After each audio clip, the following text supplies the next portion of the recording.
So who is this video for? This video is for anyone who has been desperately in love with their romantic interest for a long time, but they haven't seen any results with this person, and not just any romantic interest. Perhaps it's someone with daddy issues. Perhaps it's someone you've known personally. Maybe they hurt you. Maybe you've gone out of your way to forgive them, and they still continue to hurt you, hurt others, including other men. This video is for someone who tries and tries and tries, and no matter what you seem to do, the things are not working out between you and your desired reality, between you and your romantic interest, your specific person. And this feeling is causing you to feel like a slum. Like you have that slum feeling. You have this feeling like you're getting nowhere. You have this feeling like there's nothing that you can really do despite everything you've already done. So I want to reveal to you in this video some hacks that I have discovered for myself that have helped me pull myself out of that rut feeling, and some questions that you can reflect on to also help pull you out of that rut feeling. So let's say you get divorced, or you've been kicked out of your home, or some really bad event happens and years have gone by. Maybe this is you, this was me, and let's say 3 years have gone by, and you say to yourself, wait a minute, I'm not poor. Wait a minute, I'm not actually suffering. Wait a minute, I'm actually doing well. Wait a minute, I'm actually good. I'm now doing better than ever. Instead of telling ourselves the story that, this is only temporary, I'm only going to be in this, taxi job for a few weeks when it turns into 6 months. This is only temporary. Whenever you say this is temporary in your head, that usually lasts a lot longer than you probably think it's going to be. And so this temporary feeling, this horrible event that we're going through, I'm only going to put myself in this demeaning situation for a short time. I'm only going to be, a slave at this horrible janitor job or something for a short period of time. That's going to take a long time to actually get through that and to pull yourself out of that. And you sort of keep telling yourself that it's only going to be a short time. That's the trap that actually keeps you stuck there. Oh, I'm only going to be here for a little bit. It's like the Macca's offerings.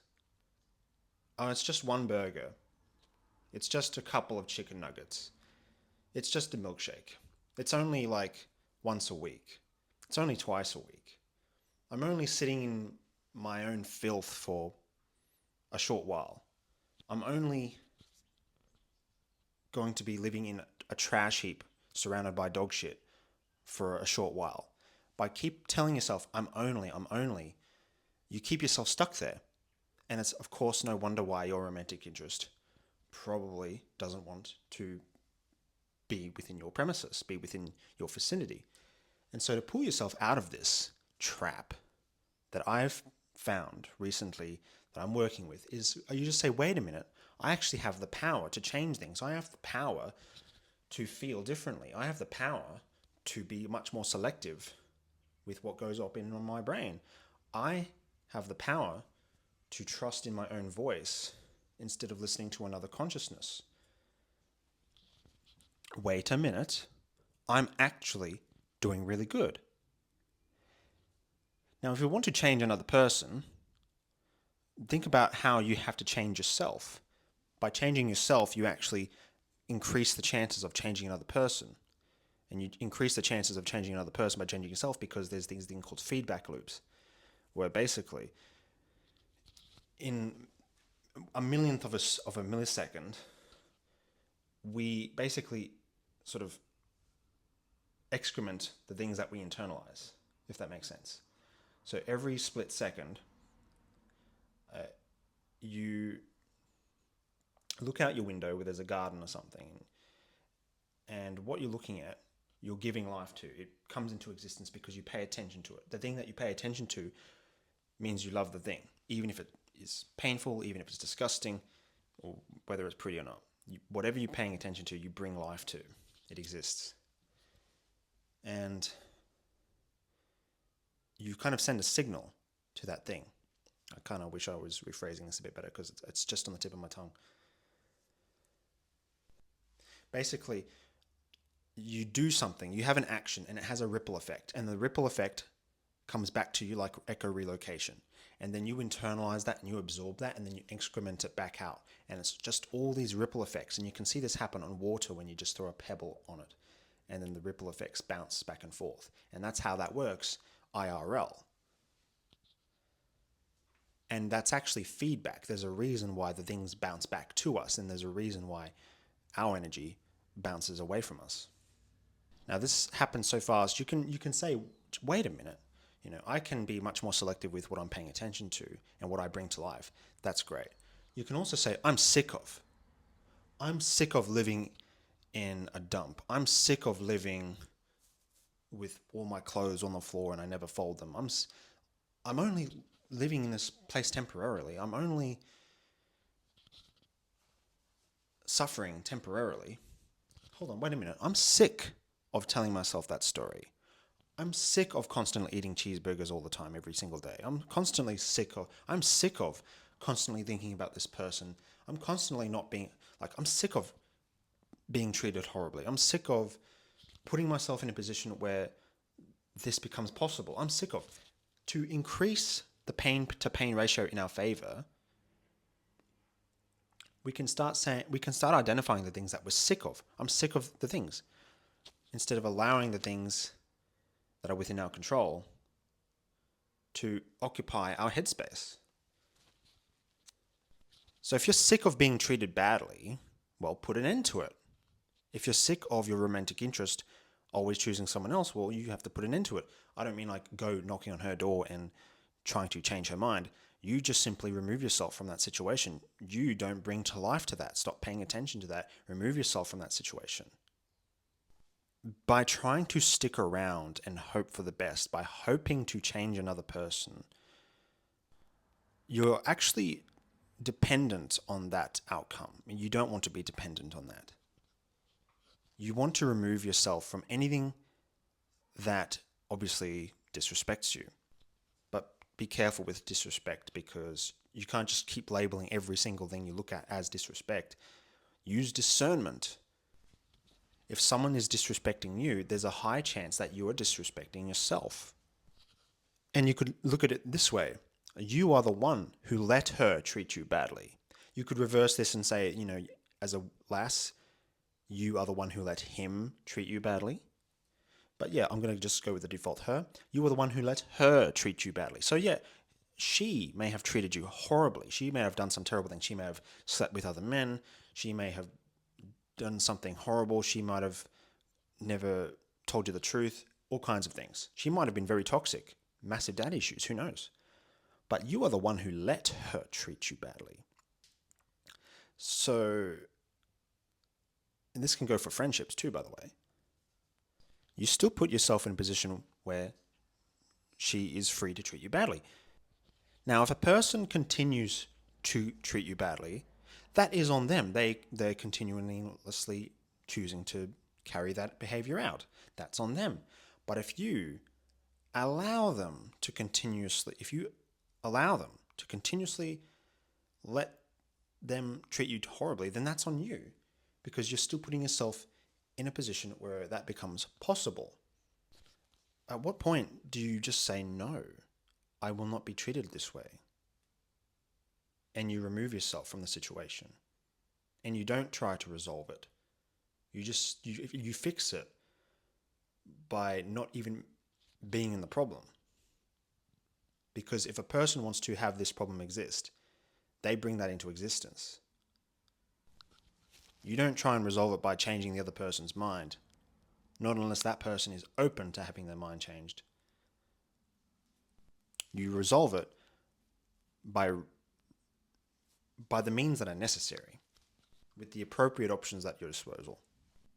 And here is one of these solutions to the problem of feeling like we can't get over her by constantly living in this dump, because our external reality is a reflection of our internal reality, they don't have a problem. The problem is with you. And how do I mean by this? Let's say you want a relationship. You want a relationship. You want them to choose you. You want to be with them. You want to have relations with them.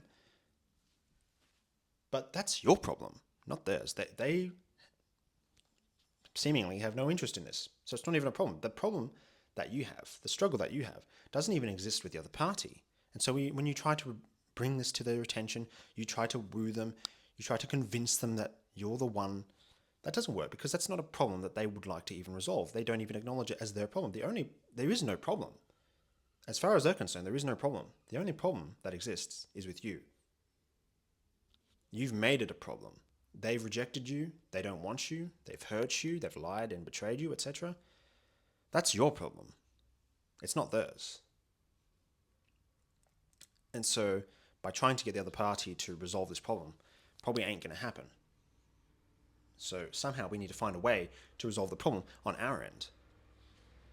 And one way we can do this, if we desire to still be with the person that we're thinking of, despite everything that they've done, then we need to show up differently. And we can ask ourselves, how do I show up? I always say how you respond sets the stage, because that's literally it. How you respond literally sets the stage. It sets the tone moving forward. Let's say you disrespect someone's boundaries accidentally. I've done this.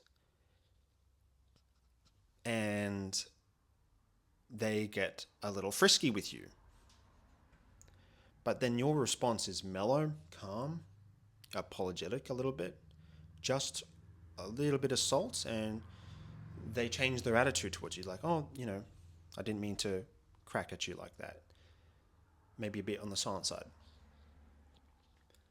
You affected that person by the way you responded. Your actions have an effect on the other party. This is what I meant about the ripple effect earlier. Your actions affect the other person, and then they ripple back to you the feedback based on whatever they've interpreted and based on whatever tone you've set.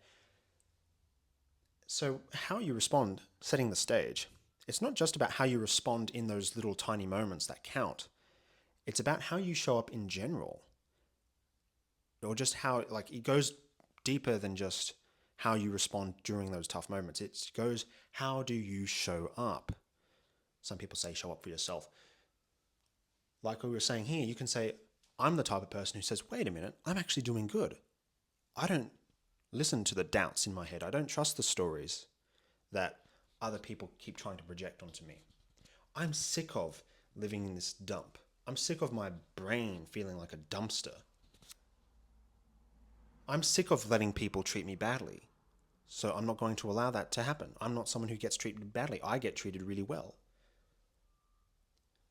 I acknowledge that my issues are not with the other party. And if another party has issues, then that's their issues. I don't take it personally. Very important. One of the rules of the 4 Agreements book is that you must not take things personally. And this is how I would like to show up. This is how I am currently working on showing up myself. How do you show up? I had some good notes about this one. This is actually very important.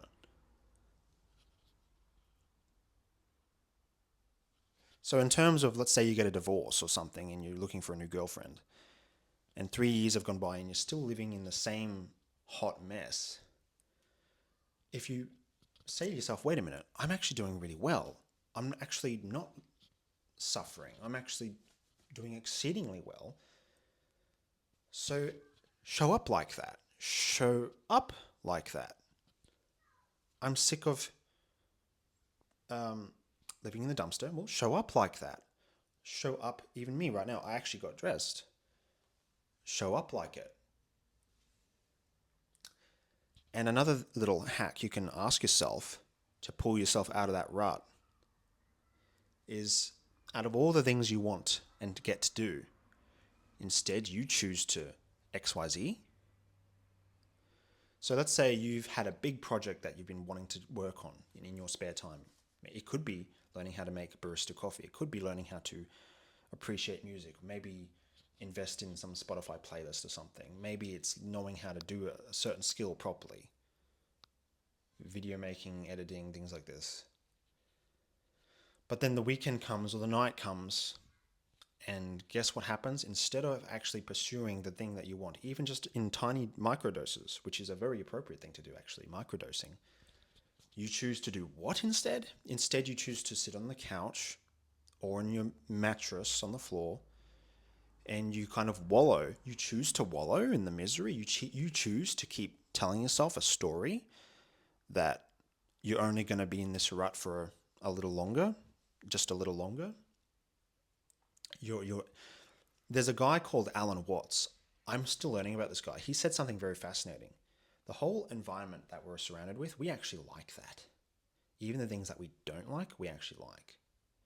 Because if you didn't like it, it wouldn't be there.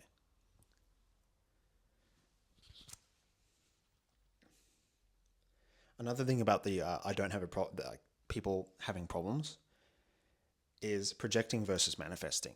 So sometimes you might be in your own head and trying to work things out, but you could just be projecting an image onto someone that's not real. So we need to be very clear about what we're doing, what we're getting right, what we're getting wrong, and being very accurate. There's a scripture that says, something about accurate knowledge, or accurate scales are a pleasure to God. You don't want uneven weights. Now, here's another thing that we need to identify in resolving our struggles. Last thing, if there is an unexplained pattern, you may be the common denominator, not them.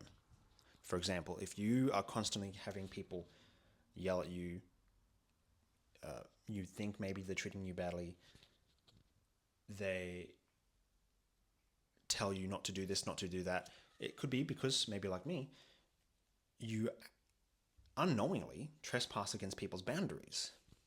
This is just a random example. Like, it could be anything. Maybe you're playing loud music in someone else's household, and that's not something that they're willing to put up with. And so they tell you to turn that off. Maybe you just want to hang out with your bro, but he says he just wants to be alone. And you keep trying to say, no, I want to stay here. And he's like, no, I want you to go away. You're trespassing against a boundary. When someone says no, you can test it to see if that's actually real. But when you keep insisting and you keep imposing yourself, you're trespassing against a boundary. And